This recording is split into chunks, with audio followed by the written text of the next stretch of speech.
اور قرآن کو اچھی طرح ٹھہر ٹھہر کر پڑھا کرو. ہم ان قریب تم پر ایک بھاری فرمان نازل کریں گے.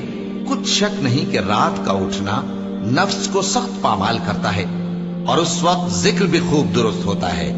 دن کے وقت تو تمہیں اور بہت سے شغل ہوتے ہیں، تو اپنے پروردگار کے نام کا ذکر کرو اور ہر طرف سے بے تعلق ہو کر اسی کی طرف متوجہ ہو جاؤ.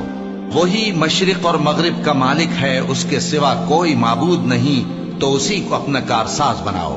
اور جو دل آزار باتیں یہ لوگ کہتے ہیں ان کو سہتے رہو اور خوبصورتی سے ان سے کنارہ کش رہو، اور مجھے ان جھٹلانے والوں سے جو دولت مند ہیں سمجھ لینے دو اور ان کو تھوڑی سی مہلت دے دو.